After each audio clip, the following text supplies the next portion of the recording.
Every 4 years, the Olympic Games present themselves as one of the most powerful symbols of global unity, where nations temporarily set aside political tensions to compete through sport, and where individual athletes become representations of discipline, sacrifice, and human potential. But beneath this carefully constructed narrative lies a far more complex and less discussed reality, because the Olympics are not just a sporting event. They are a highly engineered global economic system, designed in a way that separates risk from reward with remarkable precision, allowing one central organization to benefit regardless of the financial outcomes experienced by the host cities. And at the center of this system sits the International Olympic Committee, an institution that does not directly fund the massive infrastructure, does not absorb the cost overruns that frequently occur, and does not carry the long-term financial burden of maintaining underutilized facilities, yet still captures a significant share of the economic value generated by the Games, which raises a fundamental question that most viewers never consider. How does an organization create a global event of this scale while transferring the majority of financial risk to others?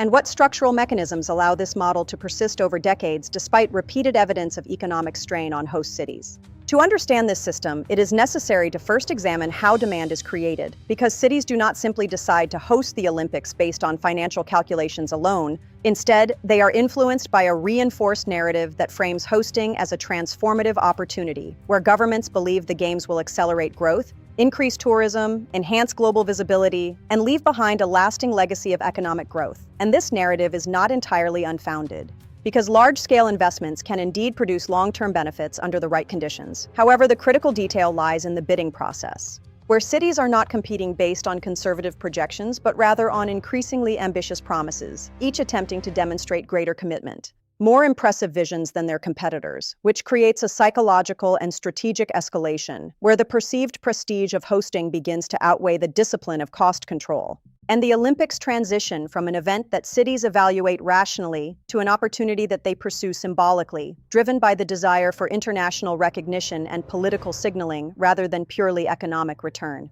Once a city secures the right to host, the nature of the commitment changes immediately, because the timelines are fixed and the audience is guaranteed, creating a situation where failure is not an option. And when failure is removed as a possibility, cost becomes a flexible variable, allowing budgets to expand in response to operational challenges, design changes, and unforeseen requirements. And this is where one of the most consistent patterns in Olympic history emerges, the phenomenon of cost overruns, where initial projections are frequently exceeded by significant margins, sometimes doubling or even tripling in scale, as a consequence of structural pressure to deliver a flawless event, shifting the financial burden to taxpayers who may not directly benefit. At the core lies the bidding system itself, which functions not merely as a selection process, but as an engine that drives increasing commitments from participating cities. Because unlike a traditional procurement model where costs are minimized to win a contract, the Olympic bidding process rewards ambition, scale, and vision, meaning that cities are incentivized to propose larger and more comprehensive plans,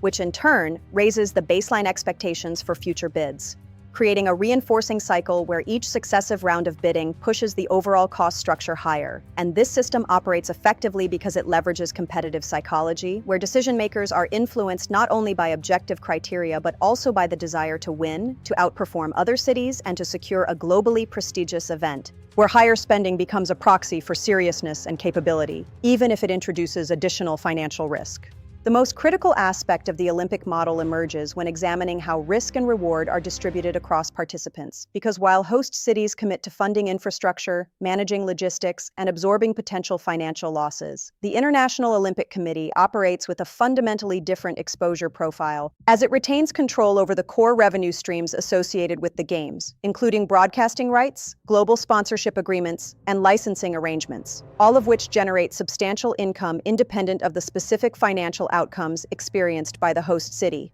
creating a structural asymmetry where value extraction is centralized while risk is distributed, raising questions about sustainability and fairness. To fully understand why this model is so effective, it is essential to recognize that the primary product of the Olympics is not the event itself, but the global attention it generates. Because in a media-driven world, attention functions as a form of currency, and events that can reliably capture the focus of billions of viewers hold immense economic value. And the Olympics achieve this at a scale that few other events can match, making them highly attractive to broadcasters and sponsors who are willing to pay significant amounts for the opportunity to access this audience. And because the International Olympic Committee controls the rights to this attention, it effectively operates as a gatekeeper within a global media ecosystem, determining how the event is distributed, who can participate commercially, and how the associated revenue is allocated, which reinforces its position as the central authority within the system. Despite the risks, cities continue to participate, highlighting psychological and political factors where symbolic value justifies expenditure. Supported by a strong strategic moat, because the Olympics occupy a unique position in global culture that is not easily replicated, as there is no alternative event that combines the same level of historical significance, international participation, and media attention, which means that the International Olympic Committee faces limited competition, allowing it to maintain control over the structure in terms of engagement. And as long as this exclusivity remains intact, the underlying model continues to function effectively, reinforcing the organization's ability to extract value from the system it governs. This reveals that the true competition is not only between athletes, but within the economic architecture that supports the games. Join the craft for more strategic teardowns.